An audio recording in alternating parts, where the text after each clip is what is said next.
آپ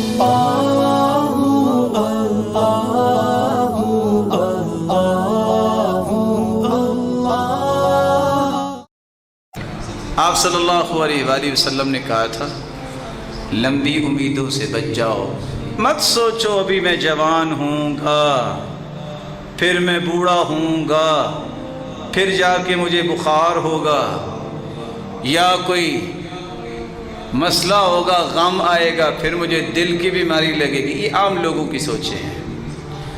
پھر ڈاکٹر کے پاس جائیں گے، پھر کچھ دن میں ہاسپٹل میں رہوں گا، لوگ عیادت کے لیے بھی آئیں گے، پھر آخر کرتے کرتے فوت ہو جاؤں گا۔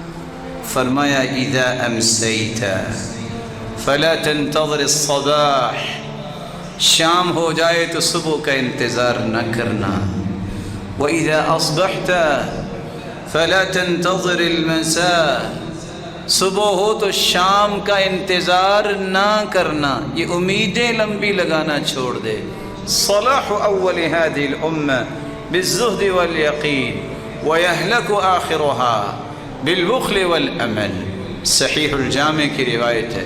اور دوسری روایت نجا اول هذه الامة بالزہد والیقین، پہلے لوگوں کو نجات ملی، ان کی اصلاح کا راز یہ تھا، ان کے اندر یقین تھا، اللہ کی ذات پر بھی، قرآن پر بھی، آخرت پر بھی، موت پر بھی، اور ان کے اندر زہد تھا۔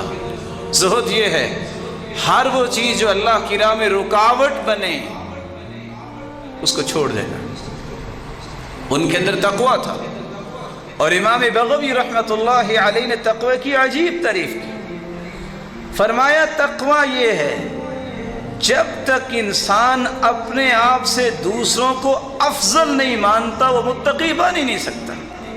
سبحان اللہ، یہ وہ بات ہے امام بغوی کی جو حدیث کی روشنی میں انہوں نے کہی کہ عمر رضی اللہ تعالی عنہ، عبد الرحمن ابن عوف رضی اللہ تعالی عنہ عالمی منڈی میں صف اول کے تاجر ہیں، صف اول کے نمازی ہیں۔ یہ وہ صحابی ہیں جن کے پیچھے محمد مصطفیٰ نے بھی نماز پڑھی۔ جب آپ سلوک کروانے گئے اور سلوک کرواتے کرواتے لیٹ ہو گئے تو عبد الرحمن بن عوف نماز پڑھا رہے تھے، اور اللہ کے رسول صلی اللہ علیہ وسلم آ کے ملے، اور جو رکعتیں دو رہ گئی تھیں آپ نے بعد میں پڑھی۔ یہ وہ صحابی ہیں جن کے پاس سعد رضی اللہ تعالیٰ عنہ کی بیٹی نظر آئی، اس کے دیکھ کے کھانا کھاتے کھاتے چھوڑ کے رونے لگ گئے۔ کہتے ہیں یہ اس انسان کی بیٹی ہے، ہوا خیر منی، وہ مجھ سے اچھا تھا۔ حالانکہ اشرا مبشرہ میں سے عبد الرحمن بن عوف ہے، کہتے ہیں یہ اس کی بیٹی ہے جو مجھ سے اچھا تھا۔ رسول اللہ صلی اللہ علیہ وآلہ وسلم نے اسے فرمایا جب صبح کرو تو شام کا انتظار نہ کرو، شام کرو تو صبح کا انتظار نہ کرو۔ لمبی امیدیں یہ امت کے آخری لوگوں کو ہلاک کر دیں گی، اور بخل ہلاک کر دے گی۔ بخل کا معنی صرف یہ نہیں ہے کہ آپ مال نہیں خرچ کرتے، اپنی صلاحیت، اپنی صحیح رہنمائی اور مشورہ، اپنا وقت، اپنی ہر وہ صلاحیت جس سے آپ امت کو نفع دے سکتے ہیں اس کو خرچ کرنے میں بخل کرنا، یا اپنے بناوٹی اصول کشید کر کے اس کے مطابق صلاحیتوں کو لگانا، یہ وہ بخل ہے۔ مال کا بخل اتنا خطرناک ہے کہ قیامت کو وہ گنجا سانپ بن جائے گا۔ یہ صلاحیتیں جو اللہ نے عطا کی ہیں جس سے آپ امت کو قائم کرنا اور اس کو کھڑا کرنے کا کردار ادا کر سکتے ہیں، اتحاد و اتفاق اور یگانگت کے ساتھ۔ اگر اس میں بھی بخل ہوا تو یہ سزائیں بھی کل قیامت کو تیار ہوں گی۔ کیا کمال کا فکر تھا ابن القیم رحمۃ اللہ علیہ کا۔ وہ کہا کرتے تھے مال کا بخل جو ہے وہ تو وہ کر سکتے ہیں جن کے پاس مال ہو، لیکن مال امیروں کے پاس ہوتا ہے۔ صلاحیت کا بخل جو ہے یہ غریب بھی کرتے ہیں، کیونکہ اکثر غریب لوگ زیادہ صلاحیتوں والے ہوتے ہیں۔ اور جتنا بھی دیکھا گیا ہے کہ بڑے بڑے کام ان لوگوں نے کیے ہیں جو پیسے کے پیچھے نہیں گئے۔ حسن بصری